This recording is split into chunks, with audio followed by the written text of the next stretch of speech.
राधे राधे दोस्तों।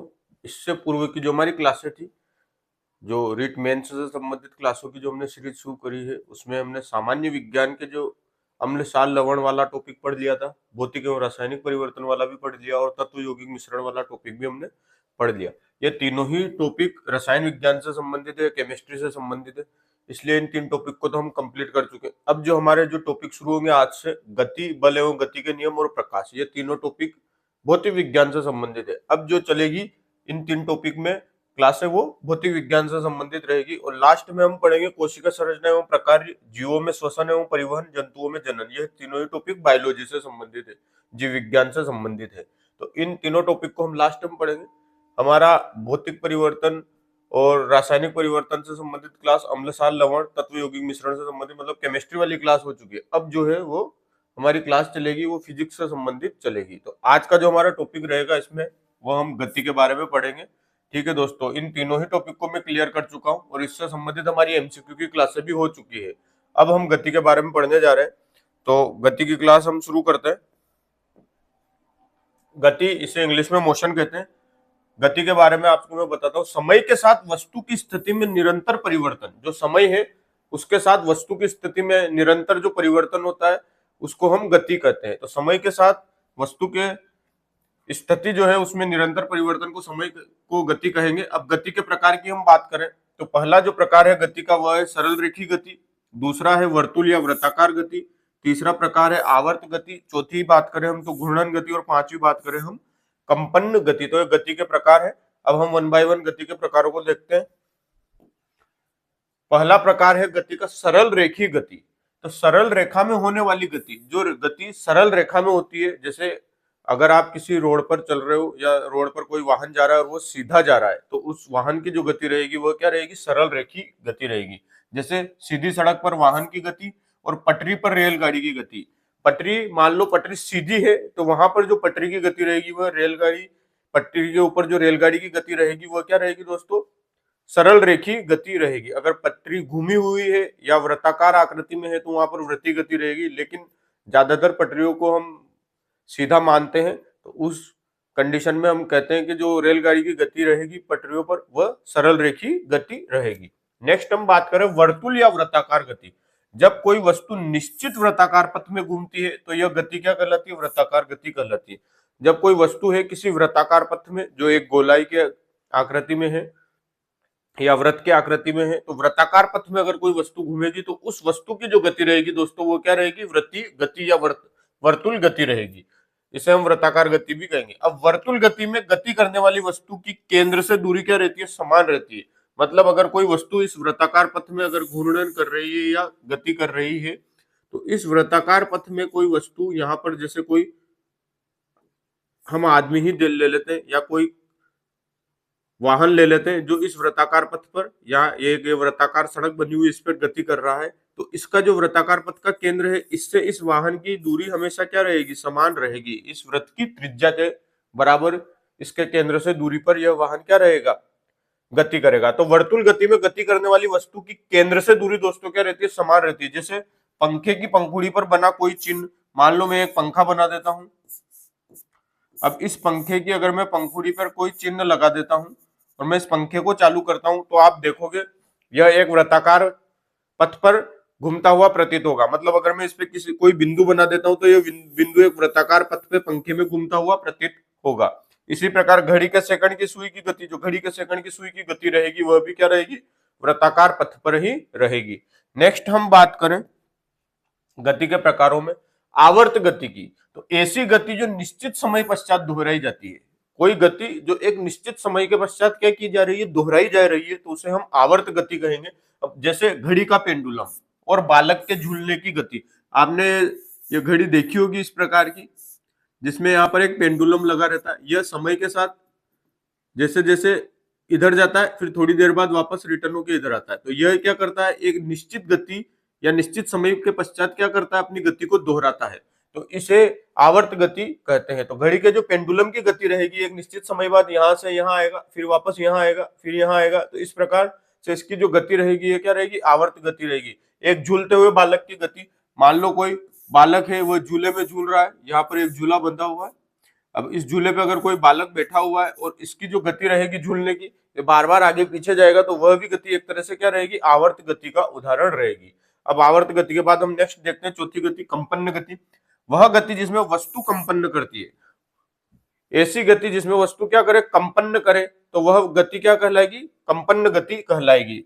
अब हम बात करें कंपन्न करती हुई वस्तु के कण निश्चित समय बाद अपने पथ को क्या करते हैं, दोहराते हैं। जैसे आवर्त गति में वस्तु क्या करती है, निश्चित समय के पश्चात अपना पथ दोहराती है, उसी प्रकार कंपन्न गति में भी वस्तु के कण क्या करते हैं, निश्चित समय के पश्चात अपना पथ को क्या करेंगे, दोहराएंगे। तो यह जो है कंपन्न गति, यह किसका उदाहरण हो गया, आवर्त गति का उदाहरण हो गया।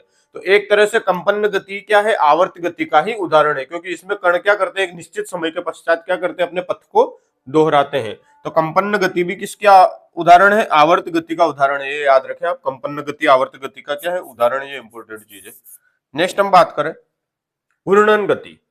किसी निश्चित अक्ष के चारों ओर होने वाली गति को क्या कहेंगे दोस्तों, घूर्णन गति कहेंगे। जैसे लट्टू की गति और कुम्हार का चाक, एक निश्चित अक्ष के सापेक्ष जो गति होगी उसे हम घूर्णन गति कहेंगे। जैसे लट्टू की गति, आपने लट्टू देखा ही होगा, सभी बचपन में लट्टू से खेलते हैं, जिसके ऊपर हम एक रस्सी को लपेट के उसको क्या करते हैं, फेंकते हैं, तो वो क्या करता है, एक घूर्णन गति करता है। ये लट्टू मैंने यहाँ पर बना दिया।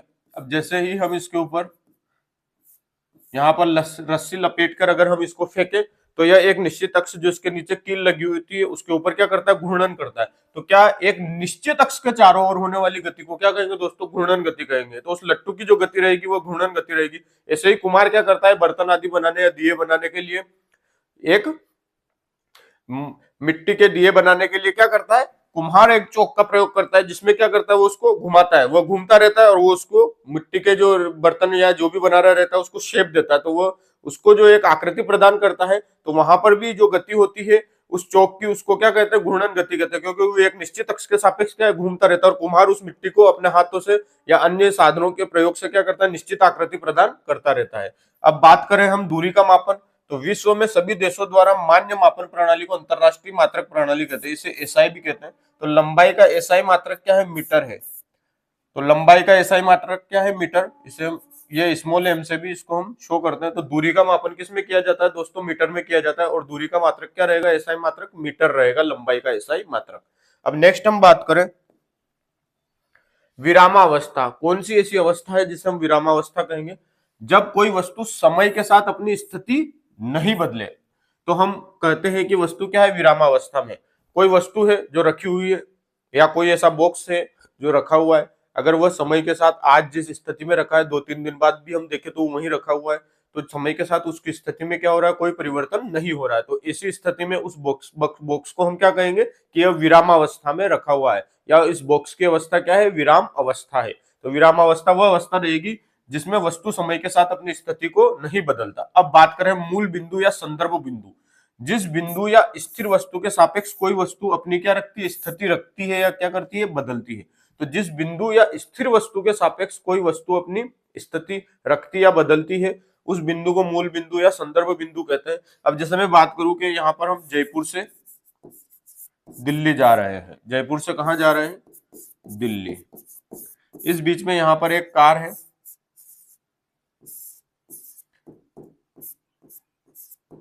ठीक है, यह कार है। अब यह कार जयपुर से दिल्ली जा रही है, तो मैं जयपुर और दिल्ली के बीच की दूरी मान लो 400 किलोमीटर ले लेता हूं।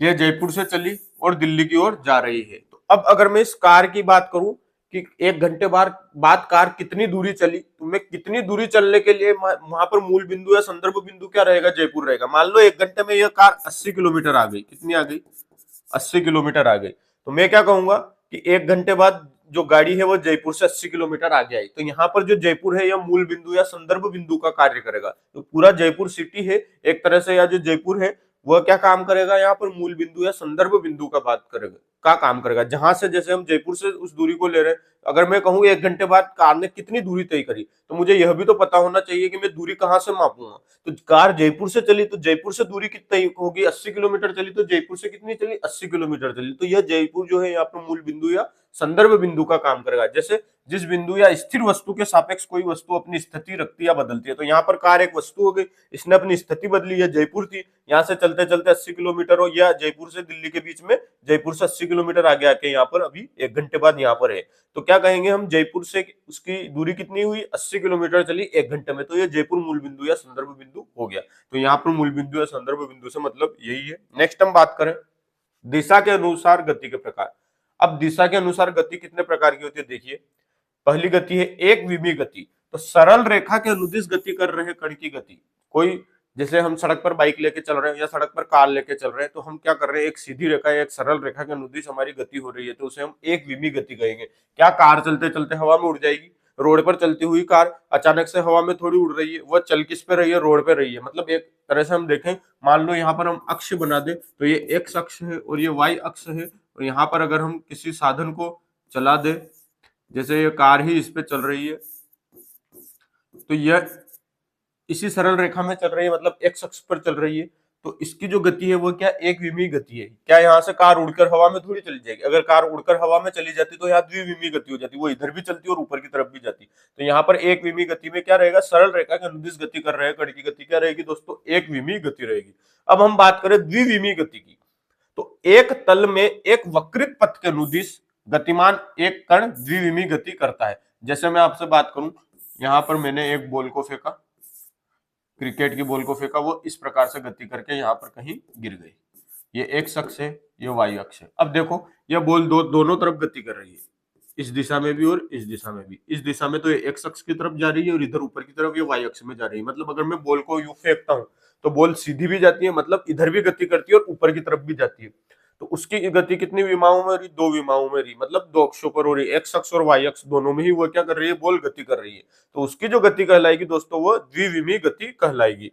तो एक तल में एक वक्रित पथ के अनुदिश गतिमान एक कण क्या कहलाएगा, द्विविमी गति करता है या द्विविमी गति में कहलाएगा। अब बात करें हम त्रिविमी गति, तो आकाश में यादृच्छिक रूप से गतिमान कण त्रिविमी गति करता है। जो आकाश है उसमें यादृच्छिक रूप से कोई कण अगर घूम रहा है तो वह त्रिविमी गति करेगा, वह एक्स अक्ष, वाई अक्ष और जेड अक्ष तीनों ही अक्षों में गति करता है। एक तरह से बात करें तो 3D में जो आप बनाते हो, जैसे हम इसको बनाते हैं तो इसमें तीनों अक्ष आ जाते हैं। ये देखिए एक्स अक्ष, एक्स, वाई और जेड, ऐसी गति जो आकाश में हो रही है वो त्रिविमी गति कहलाती है, जिसमें तीनों ही अक्षों पर क्या होती है, गति होती है। ठीक है दोस्तों, नेक्स्ट हम बात करें गति की अवस्था के अनुसार गति के प्रकार। अवस्था के अनुसार गति कितने प्रकार की होती है उसको भी देख लेते हैं। एक समान गति, एक समान गति और असमान गति दो तरह की रहेगी। तो एक समान गति की बात करें, एक वस्तु एक समान गति की अवस्था में कही जाती है यदि वह क्या करती है, समान समय अंतराल में समान दूरी तय करती है। कोई वस्तु है वह एक समान गति में कहलाएगी जब वह समान समय अंतराल में क्या कर रही है, समान दूरी तय कर रही है। जैसे एक कार है, वह चली, जयपुर से चली, 1 घंटे में 80 किलोमीटर गई, फिर अगले 1 घंटे में 80 किलोमीटर और चली, मतलब 2 घंटे में वो 80 और 80 160 किलोमीटर चली। फिर अगले 1 घंटे में 80 किलोमीटर फिर चली, तो तीसरे घंटे में 80 और चली, तो पहले में 80, दूसरे में 80, तीसरे में 80, 8 मार 16 8 क्या 24, तो 240 किलोमीटर वो चली 3 घंटे में। तो उसकी जो गति है वो क्या, एक समान है, मतलब समान समय अंतराल में वो क्या कर रही है, समान दूरी तय कर रही है। तो एक समान गति की अवस्था में वो वस्तु कहलाएगी। यदि समय दूरी आरेख एक समान है तो गति क्या कहलाएगी, एक समान गति कहलाएगी। समय और दूरी के मध्य अगर हम आरेख बनाए और अगर वह एक समान है तो जो गति रहेगी वह एक समान गति कहलाती है। अब हम बात करें असमान गति।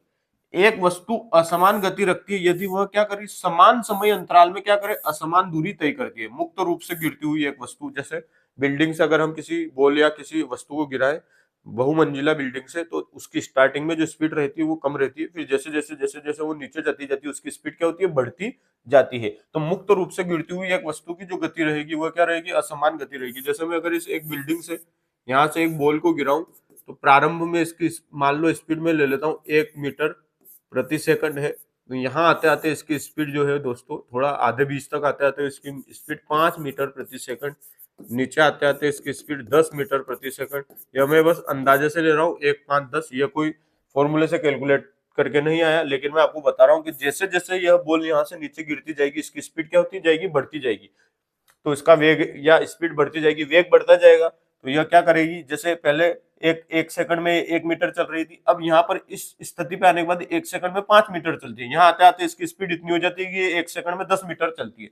तो यह क्या हुआ, इसमें समान समय अंतराल में असमान दूरी तय कर रही है। तो पहले तो 1 सेकंड में 1 मीटर चल रही थी, आधे आते हुए उस बिल्डिंग के आधे तक पहुंचते पहुंचते वो 1 सेकंड में कितनी दूरी तय करने लगी, 5 मीटर दूरी तय करने लगी। मतलब क्या हुआ, समान समय अंतराल में असमान दूरी तय करने लगी। तो वहां पर कौन सी गति कहलाएगी, असमान गति कहलाएगी, मतलब मुक्त रूप से गिरती हुई वस्तु। असमान गति को आप मूल रूप से ऐसे समझे, जहां पर स्पीड क्या हो रही है, चेंज हो रही है, वह बढ़ रही है या फिर घट रही है। मतलब एक एक ही समय में 1 मिनट या 1 घंटे या 1 सेकंड की बात करें तो समय अंतराल जो रहेगा हमेशा समान लेना। उस समान समय अंतराल में वो वस्तु क्या कर रही है, उसकी गति बढ़ या घट रही है, इस वजह से वो क्या कर रही है, दूरी को क्या कर रही है, कम या ज्यादा तय कर रही है। तो वहां पर उसको क्या कहेंगे, असमान गति की स्थिति कहेंगे। असमान गति वाली एक वस्तु के लिए समय दूरी आरेख क्या रहता है, एक वक्रित रेखा होता है। जो असमान गति वाली वस्तु रहती है उसके लिए समय दूरी आरेख एक वक्रित रेखा रहेगा। यह दो प्रकार की होती है, एक तो त्वरण गति और एक मंदन गति। जो असमान गति है यह दो प्रकार की होती है, त्वरण गति व मंदन गति। असमान गति को भी आप दैनिक जीवन में देखें तो जैसे आप कहीं पर घूमने जाते हैं, अपन मथुरा वृंदावन ही चले, जैसे वहां गए, वहां पर जाने के बाद आप गोवर्धन जी की परिक्रमा कर रहे हैं, लगभग 21 किलोमीटर का पथ रहता है। स्टार्टिंग में आप आपकी धर्मशाला होटल से निकले, परिक्रमा स्टार्ट जैसे आपने शुरू करी तो शुरू के 5-1 किलोमीटर तो आप एक समान गति से चलते रहेंगे। वहां पर आपकी जो गति रहेगी एक समान गति रहेगी। 5 किलोमीटर चलने के बाद जैसे ही आप 5 किलोमीटर तक चले, यहाँ तक तो आपकी एक समान गति है, ठीक है। इसके बाद आप हल्का सा थक जाते हो, इसके बाद जो आपकी गति रहेगी वह क्या होगी, कम होती जाएगी। या स्टार्टिंग में अगर आप चले जैसे ही परिक्रमा के लिए 5 किलोमीटर, तो स्टार्टिंग में आदमी जोश में रहता है तो धीरे धीरे स्पीड भी बढ़ाता है। तो वहां पर हम देख लेते हैं असमान गति है लेकिन आपकी स्पीड क्या हो रही है, बढ़ती जा रही है। मतलब वेग असमान गति लेते हुए वेग क्या हो रहा है, बढ़ रहा है धीरे धीरे। यहाँ तक तो आप असमान वेग से चल रहे हैं, मतलब आपकी स्पीड धीरे धीरे धीरे बढ़ती जा रही है, गति असमान है और स्पीड क्या हो रही है, बढ़ती जा रही है। 5 किलोमीटर चलने के बाद अगले 6 किलोमीटर, यहाँ पर आपकी गति हो जाएगी एक समान। मतलब शुरू के 5 किलोमीटर तो आप असमान गति से बढ़ते हुए वेग से चले, मतलब जल्दी जल्दी चल रहा है, आपकी स्पीड बढ़ती जा रही है। इन 5 किलोमीटर में जैसे आप कहीं पर परिक्रमा कर रहे हो, गोवर्धन जी की परिक्रमा कर रहे हो, तो आपके 5 किलोमीटर शुरू के स्टार्टिंग में स्पीड अच्छी बढ़ रही है, आप चल रहे हो जल्दी जल्दी जल्दी जल्दी, स्पीड भी आपकी बढ़ती हुई है। तो बढ़ रही है स्पीड मतलब असमान गति, मतलब समान समय अंतराल में असमान दूरी तय कर रहे हो। मतलब आप स्पीड बढ़ाते जा रहे हो, मतलब आप क्या हो रहा है, समय के साथ आपकी स्पीड बढ़ रही है, गति बढ़ रही है, तो आप क्या कर रहे हो, जल्दी जल्दी चल रहे हो, तो कम समय में ज्यादा दूरी तय कर रहे हो शुरू के 5 किलोमीटर तक। फिर अगले जो 6 किलोमीटर रहेगा वहां पर आपके, यहाँ पर आते आते आप थक चुके हो, अब आपकी गति एक समान होगी। फिर आप क्या करते हो, आराम से धीरे धीरे एक समान गति से चलते हो। यहाँ आते आते आपकी बड़ी परिक्रमा पूरी होगी। अब उसके बाद बचा हुआ जो किलोमीटर है 9 किलोमीटर।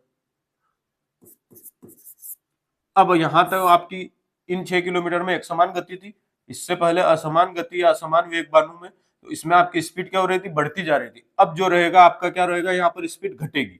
तो ये जो 9 किलोमीटर है इसमें भी असमान गति रहेगी, असमान गति रहेगी, लेकिन गति क्या रहेगी, घटते हुए, यहाँ पर घटते हुए रहेगी। यहाँ पर मैं असमान गति जो बताता हूँ इस जगह, यहाँ पर असमान गति को हम बढ़ते हुए बता देते, असमान गति। और ये जो तीर है ऊपर की तरफ लग रहा, मतलब यहाँ पर गति बढ़ रही है, यहाँ पर तीर नीचे की तरफ लग रहा, मतलब गति घट रही है। तो अब देखो यहाँ पर तीनों कंडीशन एक साथ आ रही है। एक समान गति का बीच वाली गति एक समान है, जब आप थक चुके हो, शुरू के 5 किलोमीटर आप चले तो यहाँ असमान गति थी। गति कैसी थी, असमान गति भी दो प्रकार की, एक त्वरण गति। तो यहाँ पर जो आपकी असमान गति थी त्वरण गति थी, क्यों, क्योंकि त्वरण के साथ आप बढ़ते हुए जा रहे हो, तो आपकी स्पीड क्या है, गति क्या हो रही है, बढ़ती जा रही है। तो शुरू के 5 किलोमीटर में तो आदमी जल्दी जल्दी जल्दी जल्दी चलता जाता है, स्पीड आपकी बढ़ती जाती है। तो जो असमान गति है शुरू के 5 किलोमीटर की, असमान गति कौन से प्रकार की, त्वरण गति है, मतलब आपकी स्पीड बढ़ती जा रही है। फिर 5 किलोमीटर चलने के बाद आप थक गए, अब आपकी स्पीड क्या हो गई, एक समान गति हो गई, एक समान गति हो गई। एक समान गति मतलब अगले 6 किलोमीटर आप समान गति से चलोगे, मतलब जितना 1 किलोमीटर मान लो आप 20 मिनट में चल रहे हो, तो इन 6 किलोमीटर में पहला 1 किलोमीटर आप 20 मिनट में चले तो दूसरा भी 20 मिनट में चलोगे। तो इन 6 किलोमीटर तक की आपकी जो गति रहेगी एक समान गति रहेगी। अब जो आखिरी 9 किलोमीटर बचे, यहाँ पर बड़ी परिक्रमा आपकी पूरी हो चुकी, अब छोटी परिक्रमा आपने मान लो शुरू करी, तो यहाँ से जो 9 किलोमीटर की जो गति रहेगी वो असमान गति रहेगी और यह मंदन की गति रहेगी। मतलब अब आपकी स्पीड धीरे धीरे कम होती जाएगी, आपका जो वेग है, गति है, वो धीरे धीरे क्या होगी, कम होती जाएगी और आखिरी आते आते तो आप 1 किलोमीटर चलने में भी लगभग आधा या पौन घंटा लेने लग जाओगे। तो वहां पर गति जो हो जाएगी वो मंदन गति हो जाएगी। ये दैनिक जीवन से संबंधित एग्जाम्पल था, ये बस मैंने आपको समझाने के लिए बताया कि गति किस प्रकार से आपकी रहेगी। तो इस परिक्रमा में ही हमने तीनों प्रकार की गति देख ली। असमान गति है पर यहाँ पर स्पीड या आपका जो गति है वो बढ़ती जा रही है, तो वो त्वरण गति हो गई। बीच में आपका एक समान गति आ गई और असमान गति जो आखिरी रहेगी 9 किलोमीटर वाली, वो क्या रह जाएगी, मंदन गति रह जाएगी। मतलब आपका जो गति है वो धीरे धीरे क्या हो जाएगी, कम हो जाएगी। तो जो असमान गति है दो प्रकार की रहती है, त्वरण गति व मंदन गति। अब हम यहाँ पर त्वरण गति देख लेते हैं। त्वरण गति क्या है, यदि वस्तु की गति समय के साथ लगातार बढ़े तो वह त्वरण गति है। जो शुरू के 5 किलोमीटर थे उसमें आप जोश में रहते हो, जल्दी जल्दी चलते हो, आपकी स्पीड भी बढ़ती रहती है। तो जो शुरू के 5 किलोमीटर की गति है वो क्या होगी दोस्तों, त्वरण गति होगी। अब जो मंदन गति की बात करें तो यदि वस्तु की गति समय के साथ लगातार घटती है तो वह मंदन गति कहलाती है। शुरू के 5 किलोमीटर तो जो थे वो तो त्वरण गति हो गई थी अभी उदाहरण में, और ये लास्ट के 9 किलोमीटर है ये मंदन गति है, और जो बीच में 6 किलोमीटर थे वो क्या थे, एक समान गति का उदाहरण था। तो वह 6 किलोमीटर तो एक समान। अब शुरू के 5 किलोमीटर में स्पीड बढ़ी, ये त्वरण गति हो गई। लास्ट के 9 किलोमीटर में आदमी थक जाता, फिर बिल्कुल धीरे धीरे धीरे धीरे ऐसे चल के लास्ट में परिक्रमा पूरी होती है। जिन लोगों ने करी होगी वो इस उदाहरण को आराम से समझ रहे होंगे, क्योंकि यह स्थिति सबके साथ वहां पर होती है। ठीक है, तो जो लास्ट और जिन्होंने नहीं करी वो पेपर देने के बाद चले जाना, रीट मेंस का एग्जाम देने के बाद एक बार जाकर परिक्रमा कर लेना, तो आपको दैनिक जीवन का अनुभव भी हो जाएगा और प्रभु के दर्शन भी हो जाएंगे। नेक्स्ट हम बात करें 9 किलोमीटर की बात करें तो लास्ट के जो मंदन की 9 किलोमीटर की गति रहेगी, ये क्या हो जाएगी दोस्तों, मंदन गति रहेगी। इसमें आपकी स्पीड क्या हो जाएगी दोस्तों, कम हो जाएगी। नेक्स्ट हम बात करें गति को परिभाषित करने के लिए प्रयुक्त पद। अब जो गति है इसको परिभाषित करने के लिए बहुत से पदों का प्रयोग किया गया है। तो पहला पद है दूरी तथा विस्थापन, दूसरा है चाल तथा वेग और तीसरा है त्वरण। तो पहले हम दूरी और विस्थापन के बारे में पढ़ते हैं। दूरी तथा विस्थापन में हम दूरी की बात करें। दूरी कण की प्रारंभिक व अंतिम स्थितियों के मध्य वास्तविक पथ की लंबाई कण द्वारा तय की गई दूरी बताती है। जो कण है, कोई कण है, वह अपनी प्रारंभिक स्थिति और अंतिम स्थिति के बीच में जो वास्तविक पथ जो उसने तय किया है उसको हम दूरी कहेंगे। अब वास्तविक पथ यहाँ पर इसलिए प्रयोग किया गया कि मान लो आप सोए हुए और सपने में आप यात्रा कर रहे हो, और आप जिस सपने में यात्रा करते हुए आप आगरा से चेन्नई जा पहुंचे, तो क्या आपने वास्तविक पथ पर दूरी तय करी क्या? या तो सपने में तो अब आप कहो मैं तो आगरा से चेन्नई चला गया, मैंने इतनी दूरी तय कर ली, तो वहां पर वास्तविक पथ नहीं है, वो तो काल्पनिक पथ हुआ, आप सपने में गए। तो वास्तविक पथ का मतलब है कि वास्तविक पथ पर व्यक्ति क्या करना चाहिए, गति करना चाहिए। तो कण की प्रारंभिक व अंतिम स्थितियों के मध्य वास्तविक पथ की क्या लंबाई कण द्वारा तय की गई दूरी को बताती है। दूरी एक अदिश राशि है। दूरी क्या है दोस्तों, अदिश राशि है, और इसका एमकेएस पद्धति में मात्रक की बात करें तो मीटर रहेगा। इसको स्मॉल एम से भी शो करते हैं। तो एमकेएस पद्धति में इसका मात्रक क्या है दोस्तों, मीटर है। एमकेएस पद्धति या एसआई पद्धति में भी हम बोले तो जो दूरी का मात्रक हो गया एक तरह से क्या हो गया, मीटर हो। अब हम बात करें विस्थापन की। तो कण की प्रारंभिक व अंतिम स्थितियों के मध्य न्यूनतम दूरी, जो कण है उसकी प्रारंभिक स्थिति और अंतिम स्थिति के मध्य की जो न्यूनतम दूरी उसको हम विस्थापन कहते हैं। विस्थापन एक क्या है, सदिश राशि है। याद रखें, दूरी अदिश राशि है, विस्थापन सदिश राशि है। और एमकेएस पद्धति में इसका मात्रक भी क्या है, मीटर। इसको भी हम स्मॉल एम से डिनोट करते हैं। अब देखो, आप दूरी और विस्थापन में अंतर समझो क्या बात होती है। जैसे मैं यहाँ पर बना दूं, एक ट्राइंगल बना दिया, ये ए पॉइंट है, ये बी पॉइंट है और ये सी पॉइंट है। ये 3 किलोमीटर, ये 5 किलोमीटर और ये 4 किलोमीटर की दूरी है। कोई बालक है या कोई व्यक्ति है जो ए बिंदु से चला, ए से बी गया और बी से सी आया। ए से वो किधर, इधर की तरफ चला, फिर यहाँ पर बी पे आया और बी से किधर आया, सी आया। तो ए से बी और बी से सी पर वह पहुंचा, अंत में वो कहाँ पहुंचा, सी पर। इसकी प्रारंभिक स्थिति ए थी, ये बी होते हुए सी पे पहुंचा, तो इसकी अंतिम स्थिति सी है। तो अब यहाँ पर दूरी क्या रहेगी, यहाँ पर अगर हम दूरी की बात करें और विस्थापन की बात करें तो आप इसको समझे। यहाँ पर जो दूरी रहेगी, दूरी क्या है, कण की प्रारंभिक व अंतिम स्थितियों के मध्य वास्तविक पथ की लंबाई। कण यहाँ से चला, बी पे पहुंचा, फिर बी से सी पे आया, तो यहाँ से यहाँ चला, कितना चला, 3 किलोमीटर। फिर बी से सी पर आया, कितना चला, 5 किलोमीटर। तो यह इसका क्या, वास्तविक पथ। ए से बी और बी से सी जो इसका वास्तविक पथ हुआ, तो दूरी कितनी होगी, 3 + 5 = 8 किलोमीटर। तो 8 किलोमीटर दूरी तो ये यहाँ से चला, ए से बी गया और बी से सी आया, तो 8 किलोमीटर की दूरी तो इसने यहाँ तय करी। अब हम देखते हैं तय की गई दूरी, तो यह तो होगी दूरी। अब बात करें विस्थापन की, तो कण की प्रारंभिक व अंतिम स्थितियों के मध्य न्यूनतम दूरी। कण की प्रारंभिक स्थिति, कण कहां था, पहले ए पर था, अंत में कहां पहुंचा, सी पे पहुंचा, तो इनके बीच की न्यूनतम दूरी क्या हो गई, ए और सी के बीच की सीधी दूरी इसकी न्यूनतम दूरी होगी। यहाँ वास्तविक पथ नहीं लिखा हुआ है, मतलब हमें कुछ भी नहीं करना, विस्थापन में प्रारंभिक और अंतिम स्थितियों के बीच जो कम से कम दूरी हो उसी को लेना है। तो ए और सी के बीच कम से कम दूरी क्या है, ए और सी को हम सीधा ही मिला देते तो 4 किलोमीटर, तो विस्थापन कितना हो गया 4 किलोमीटर। तो इसी प्रश्न में देखो आप दूरी कितनी हुई 3 और 5 8 किलोमीटर, जबकि विस्थापन क्या है, कण की प्रारंभिक और अंतिम स्थिति के मध्य न्यूनतम या सीधी दूरी, तो न्यूनतम दूरी क्या है, सीधा ए और सी को मिलाए तो 4 किलोमीटर, तो विस्थापन तो 4 किलोमीटर हुआ और दूरी क्या हुई दोस्तों 8 किलोमीटर हुई। तो यहां से एक निष्कर्ष निकला, जो विस्थापन है यह या तो दूरी के बराबर होगा या दूरी से क्या होगा कम होगा। तो यह इंपॉर्टेंट चीजें याद रखें आप, विस्थापन दूरी के बराबर या दूरी से कम होगा, विस्थापन कभी भी दूरी से ज्यादा नहीं होगा। विस्थापन दूरी के बराबर हो सकता है या उससे कम हो सकता है, लेकिन दूरी से ज्यादा नहीं हो सकता। इस चीज को आप नोट करके याद रखें, ये इंपॉर्टेंट चीज है। नेक्स्ट हम देखें दूरी और विस्थापन में अंतर। अब दूरी और विस्थापन में क्या अंतर है उसको भी देखें।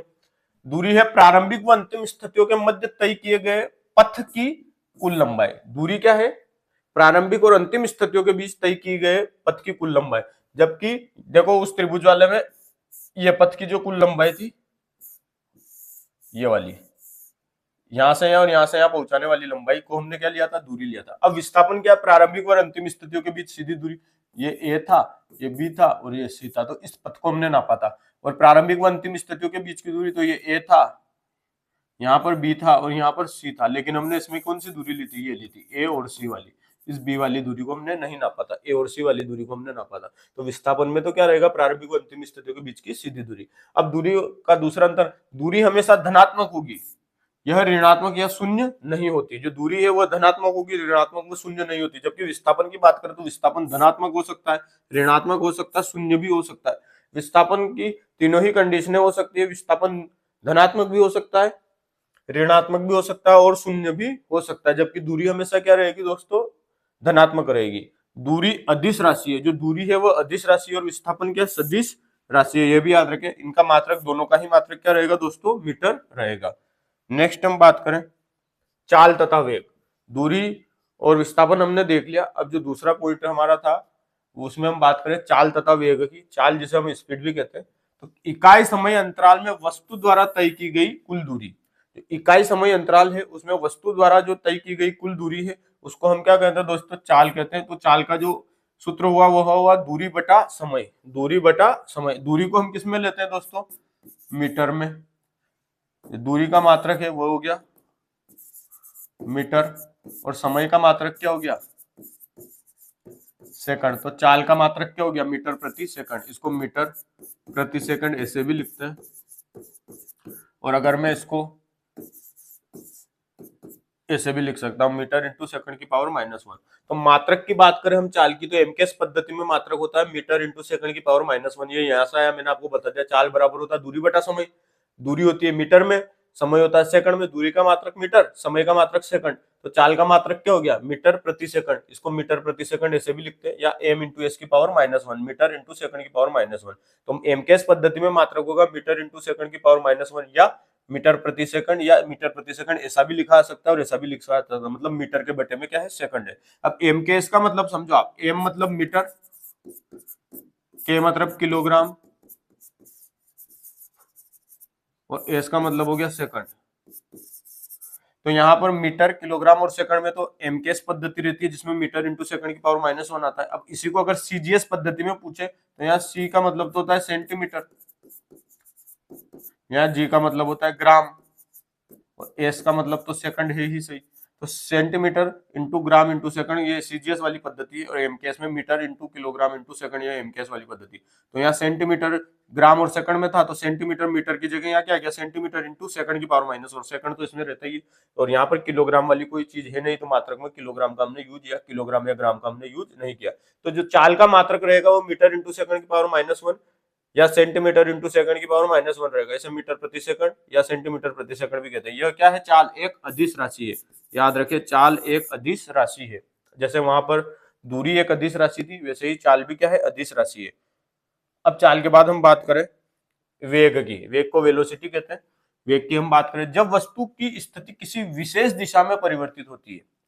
चाल जो था उसमें दिशा का कोई शब्द प्रयोग नहीं हुआ था, क्योंकि चाल अदिश राशि है तो उसमें दिशा से संबंधित कोई बात नहीं होगी। जबकि वेग एक जो है, यह क्या है, सदिश राशि है। चाल अदिश राशि है, वेग सदिश राशि है। तो सदिश राशि है तो जब वस्तु की स्थिति किसी विशेष दिशा में परिवर्तित होती है या एक निश्चित दिशा में चाल को, एक निश्चित दिशा में चाल को क्या कहेंगे, वेग। जब चाल एक निश्चित दिशा में हो तो उसे हम वेग कहेंगे। ठीक है दोस्तों, तो वस्तु का वेग समान व असमान हो सकता है, यह वस्तु की चाल व गति की दिशा के परिवर्तन के साथ परिवर्तित हो सकता है। क्योंकि वस्तु का वेग एक सदिश राशि है तो यह वस्तु की गति की दिशा और उसके चाल के अनुसार क्या हो सकता है दोस्तों, परिवर्तित हो सकता है। तो वेग जो होता है इसका सूत्र है विस्थापन बटा समय। वही विस्थापन देखो दोस्तों मीटर में होगा और समय किस में होगा, सेकंड। तो विस्थापन अगर मीटर में है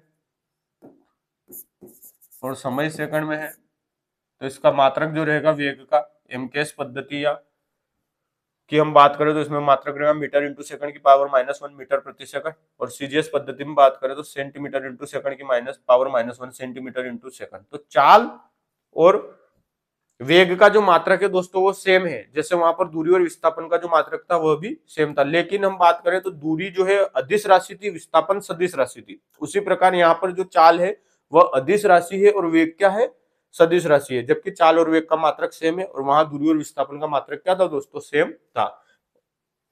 अब वेग की बात करें तो यह क्या है, एक सदिश राशि है। यह भी याद रखें, वेग सदिश राशि है। नेक्स्ट हम बात करें चाल तथा वेग में अंतर। इकाई समय में तय की गई दूरी क्या है दोस्तों, चाल है, और इकाई समय में तय किया गया विस्थापन क्या है, दूरी है। चाल के फॉर्मूले में हम देखें यहाँ पर ऊपर दूरी बटा समय आता है, जबकि वेग में क्या था, विस्थापन बटा समय आता है। क्यों, क्योंकि वेग सदिश राशि है तो यहाँ पर विस्थापन भी सदिश है तो विस्थापन बटा समय आएगा। चाल अदिश राशि है, वहां पर दूरी अदिश थी इसलिए ऊपर दूरी बटा समय आया। यह चाल जो है अदिश राशि है, विस्थापन सदिश राशि है। चाल के मात्रक की बात करें तो मीटर प्रति सेकंड होता है, और विस्थापन इसकी वेग की बात करें तो वेग का मात्रक भी क्या होगा दोस्तों, मीटर प्रति सेकंड होगा। ये ऐसे भी लिखा हुआ आ सकता है आपके प्रश्न में, ऑप्शन जो रहते हैं एम इंटू एस की पावर -1, यहाँ पर भी एम इंटू एस की पावर -1 आता है। अब ये -1 कैसा है, जैसे मीटर बटे सेकंड लिखा हुआ है। मीटर को तो हम एम से लिखते हैं, सेकंड को एस से लिखते हैं। अब यहाँ एम, अब ये सेकंड का पावर 1 थी, सेकंड की पावर 1 है तो हम एक पावर को हम लिखते नहीं है सामान्य रूप से। अब ये पावर 1 थी, अब जैसे ही ये सेकंड ऊपर जाएगा तो ये पावर 1 क्या हो जाएगी, -1 हो जाएगी। तो सेकंड की पावर -1, तो इसको हम मीटर प्रति सेकंड को एम इंटू एस की पावर -1 ऐसे भी लिखते हैं। ठीक है, याद रखना। आपके एबीसीडी 4 ऑप्शन में कभी मात्रक का पूछे तो उसमें ऐसा भी आ सकता है। चलायमान वस्तु की चाल हमेशा क्या होगी, धनात्मक होगी। चलायमान या गतिमान वस्तु की हम बात करें तो उसकी चाल दोस्तों हमेशा धनात्मक होगी, और चलायमान वस्तु का वेग जो है वो धनात्मक, ऋणात्मक और शून्य हो सकता है। चलायमान या गतिमान वस्तु की चाल तो हमेशा धनात्मक होगी, लेकिन जो वेग रहेगा वो धनात्मक, ऋणात्मक और शून्य हो सकता है। यही चीज हमने वहां पर भी देखी थी दूरी और विस्थापन में। किसी वस्तु की अगर हम बात करें तो दूरी जो रहेगी वो धनात्मक होगी, जबकि विस्थापन की बात करें तो विस्थापन उसका धनात्मक, ऋणात्मक व शून्य हो सकता है। नेक्स्ट हम बात करें औसत चाल। औसत चाल, जैसे चाल अदिश राशि है तो औसत चाल भी क्या रहेगी दोस्तों, अदिश राशि रहेगी। औसत चाल क्या होगी, कुल दूरी बटा कुल समय। किसी वस्तु द्वारा या किसी कण द्वारा तय की गई कुल दूरी बटा कुल समय अगर हम कैलकुलेट करेंगे तो वहां पर औसत चाल निकल कर आएगी। उसी प्रकार अगर हम औसत वेग की बात करें तो औसत वेग क्या रहेगा, सदिश राशि रहेगी। यह विस्थापन बटा समय होगा। अब यहाँ पर कुल विस्थापन नामक शब्द का प्रयोग नहीं किया गया, क्योंकि कुल विस्थापन कोई बात नहीं होती, क्योंकि विस्थापन अपने आप में प्रारंभिक और अंतिम स्थिति के बीच की दूरी रहेगी, तो विस्थापन अलग अलग नहीं हो सकता। तो जो औसत वेग रहेगा वो विस्थापन बटा कुल समय रहेगा, और यह भी क्या रहेगी, सदिश राशि रहेगी। अब हम बात करें ताक्षणिक चाल, इसे ds/dt से शो करते हैं या डिनोट करते हैं। तो ताक्षणिक चाल क्या होगा, समय के साथ किसी विशेष क्षण पर एक वस्तु की चाल।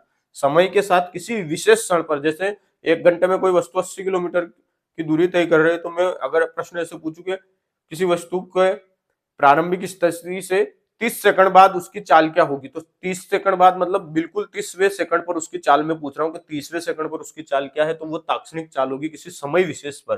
किस पर, किसी विशेष क्षण या किसी समय विशेष पर वस्तु की जो चाल रहेगी वो क्या रहेगी दोस्तों, ताक्षणिक चाल रहेगी।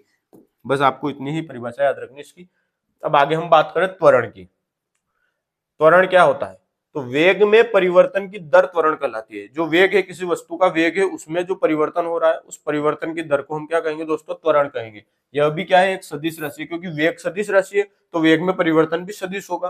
तो त्वरण क्या होगा, वेग में परिवर्तन की दर जो है उसको हम त्वरण कहेंगे। तो त्वरण है v minus u by T. अब यहाँ ए को त्वरण से डिनोट करते हैं, एक्सलेरेशन बोलते हैं। तो ए की बात करूं मैं यहाँ पर ए लिख देता हूं, इसका मतलब हो गया त्वरण के लिए शो कर रहा है। तो ए बराबर होगा v minus u by T. यहाँ जहां ए क्या है, त्वरण, ए क्या है दोस्तों, त्वरण है, u है इसमें प्रारंभिक स्थिति, v क्या है इसमें अंतिम स्थिति या अंतिम वेग, u क्या है इसमें प्रारंभिक वेग, v क्या है अंतिम वेग, और t क्या है दोस्तों समय है। तो a बराबर हुआ v minus u by T. यहाँ पर u और v, u प्रारंभिक वेग, v अंतिम वेग और t समय है, और a यहाँ पर त्वरण है, इसको एक्सेलरेशन बोलते हैं इंग्लिश में। तो वेग में परिवर्तन की दर क्या कहलाएगी, त्वरण कहलाएगी। तो प्रारंभिक वेग तो था u, अंतिम वेग v हो गया, तो v माइनस यू क्या हो गया, वेग में परिवर्तन, और उसको समय से हमने भागित कर दिया या इसको डिवाइड कर दिया, तो यह क्या हो गया, वेग में परिवर्तन की दर। तो वेग में परिवर्तन की दर क्या रहेगी दोस्तों, त्वरण रहेगी। इसका मात्रक होता है मीटर इंटू समय की घात 2 या सेकंड की घात 2। तो देखो metre v minus u by t, तो अब ये यूनिट कैसे है ये भी देख लो। v वेग का मात्रक क्या होता है, मीटर बटा सेकंड, ये तो हो गया वेग का मात्रक, अभी आपने पहले पढ़ा। और समय का मात्रक क्या होता है, सेकंड। तो मीटर बटा ये सेकंड और ये सेकंड इसके पास आ जाएगा, नीचे आ जाएगा, तो ये क्या हो जाएगा, सेकंड की घात 2। अब अगर मैं इस घात 2 को ऊपर ले जाता हूं तो मीटर इंटू सेकंड की घात माइनस 2, तो ये इसका क्या हो गया, मात्रक हो गया। तो मात्रक होगा मीटर प्रति सेकंड की घात 2, मीटर बटा सेकंड की घात 2 बराबर होगा मीटर इंटू ये सेकंड की घात 2 थी, इसको मैं ऊपर ले गया तो एम इंटू एस की पावर माइनस 2। आपको ऑप्शन में ऐसा लिखा मिलने के ज्यादा चांस है कि त्वरण का मात्रक क्या है, तो एम इंटू सेकंड की पावर माइनस 2 ये त्वरण का मात्रक हो गया। और वेग में परिवर्तन की दर को हम क्या कहेंगे, त्वरण कहेंगे। अब किसी वस्तु के वेग में परिवर्तन के साथ गति हो रही है तो त्वरित गति कहलाएगी। कोई वस्तु है, उसकी जो गति हो रही है वो वेग में परिवर्तन के साथ हो रही है, तो उस वस्तु की जो गति कहलाएगी वह कौन सी गति कहलाएगी दोस्तों, त्वरित गति कहलाएगी। यदि त्वरण वेग की दिशा में है तो इसे धनात्मक लिया जाएगा। जो कोई वस्तु है वो गति कर रही है और उस पर वस्तु पर लगने वाला जो त्वरण है वह क्या हो रहा है, वस्तु के वेग की दिशा में है या गति की दिशा में है, तो उसे हम क्या कहेंगे, धनात्मक लेंगे। और अगर त्वरण जो है वेग की विपरीत दिशा में है तो इसे हम क्या लेंगे दोस्तों, ऋणात्मक लेंगे। अगर जो वस्तु के ऊपर त्वरण लग रहा है या वस्तु के वेग में जो त्वरण की बात कर रहे हैं, अगर वह वेग के विपरीत दिशा में है तो उसे हम ऋणात्मक लेंगे, और अगर त्वरण वेग की दिशा में है तो इसे हम धनात्मक लेंगे। नेक्स्ट हम बात करें त्वरण के प्रकार। अब त्वरण कितने प्रकार का होता है वो भी देखते हैं। एक समान त्वरण, यदि एक वस्तु एक सरल रेखा में गति करती है तथा इसका वेग समान समय अंतराल में समान रूप से बढ़ता है तो यह एक समान त्वरण की अवस्था कही जाती है।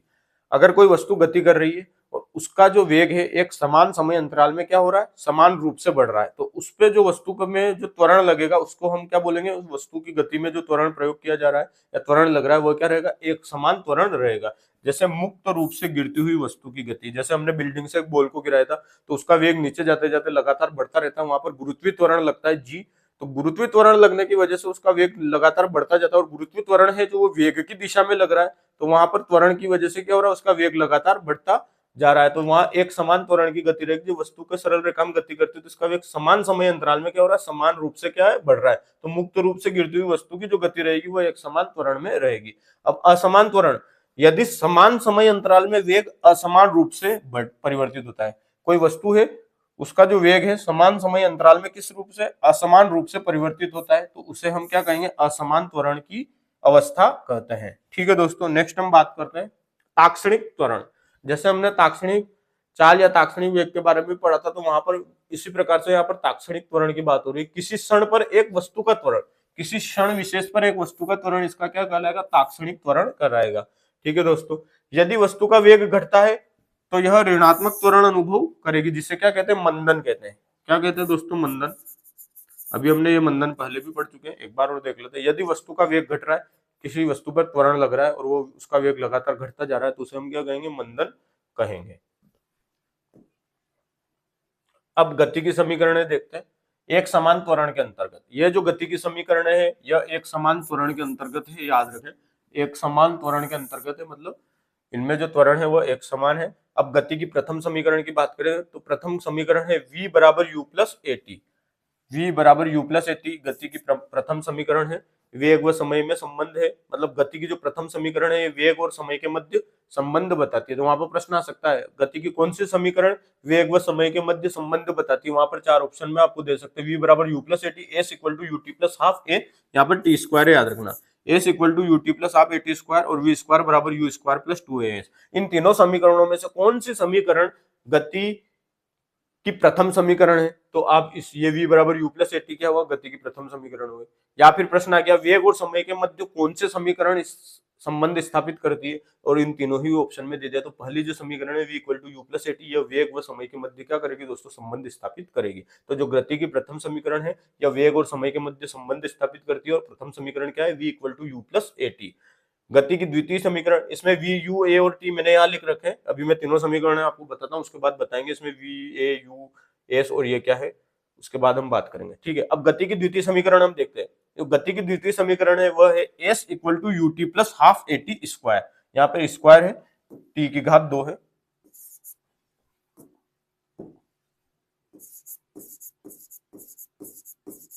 ठीक है दोस्तों, t की घात 2 है, s equal to u t plus half a t square. तो गति की द्वितीय समीकरण है s equal to u t plus half a t square.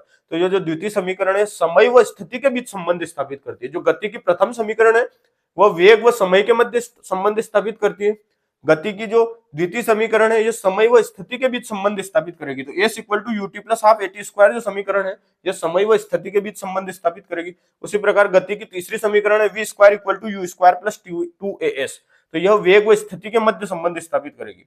तो यह जो तीसरी समीकरण है ये किसके मध्य संबंध स्थापित करेगी, वेग व स्थिति के मध्य। तो v square equal to u square plus two a S.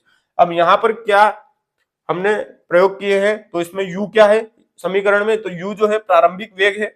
v की बात करें तो वेग v क्या है, अंतिम वेग। a की बात करें तो a क्या है दोस्तों, इसमें त्वरण है। t की बात करें तो t इसमें समय है। और s की बात करें तो s क्या है, यहाँ पर तय की गई दूरी। तो यहाँ s जो है ये तय की गई दूरी की को डिनोट करता है। तो यहाँ पर आप याद रखें, यहाँ पर कौन सी चीज क्या है, u प्रारंभिक वेग, v अंतिम वेग, a त्वरण, t समय और s क्या है, तय की गई दूरी। अब यहाँ पर आप एक बार और देखें, v equal to u plus a t गति की प्रथम समीकरण है, यह वेग व समय के मध्य संबंध स्थापित करती है। s equal to u t plus half a t square यह गति की द्वितीय समीकरण है, यह समय व स्थिति के मध्य संबंध स्थापित करती है। अब आपको कैसे पता चलेगा समय व स्थिति के मध्य संबंध स्थापित कर रही है, क्यों, क्योंकि यहाँ देखो s जो है यह स्थिति के लिए डिनोट करेगा, और t की घात 2 मतलब यहाँ पर समय आ रहा है। एक तो देखो समय की घात 2 आ रही है, एक यहाँ पर s स्थिति आ रहा है। तो ये देखो यहाँ भी समय है, यहाँ भी समय है, तो यहाँ पर क्या है, s स्थिति है। तो स्थिति और समय के बीच में क्या हो रहा है, संबंध स्थापित हो रहा है। तो s equal to u t plus half a t square गति की द्वितीय समीकरण है, यह समय व स्थिति के मध्य संबंध स्थापित करेगी। और गति की तृतीय समीकरण है v square equal to u square plus two a s. यहाँ पर वेग और स्थिति के बीच संबंध स्थापित हो रहा है। तो प्रथम समीकरण तो वेग और समय के मध्य संबंध स्थापित कर रही है, द्वितीय समीकरण समय व स्थिति के मध्य संबंध स्थापित कर रही है, और जो तृतीय समीकरण है यह वेग और स्थिति के बीच संबंध स्थापित कर रही है। तो वेग व समय, समय व स्थिति और वेग व स्थिति, तो ये तीनों ही समीकरण जिन जिनके बीच मध्य संबंध स्थापित कर रही है, आपको वो भी याद रखना। और ये तीनों ही समीकरण गति की समीकरण है। ठीक है दोस्तों, अब जो आज की जो हमारी क्लास है यह पूर्ण हो चुकी है। इसके बाद जो हम नेक्स्ट क्लास लेंगे वह बल व गति के नियम से संबंधित रहेगी, और उसके बाद हम अगला टॉपिक प्रकाश की बात करेंगे। बल व गति के नियम के बाद हम जो टॉपिक रहेगी, यह टॉपिक कंप्लीट हो चुका है गति वाला। इसके बाद बल व गति के नियम की हम जो क्लास लेंगे, और उसमें हम जो क्लास कंप्लीट करने के बाद एमसीक्यू की एक क्लास लेंगे, जिसमें बल व गति के समीकरण और गति की जो क्लास आज हुई है, इन दोनों को एक साथ मिक्स करके इनके एमसीक्यू की एक सिंगल क्लास लूंगा। उसके बाद हम प्रकाश जो अगला चैप्टर है हमारा फिजिक्स का, रीट लेवल मेंस के लिए जो आपका आ रहा है, लेवल 1 में मेंस का जो सिलेबस, उसमें उसको वह टॉपिक भी है, तो उसकी हम बात करेंगे। ठीक है दोस्तों, धन्यवाद। क्लास अच्छी लगी हो तो लाइक शेयर एवं सब्सक्राइब करें।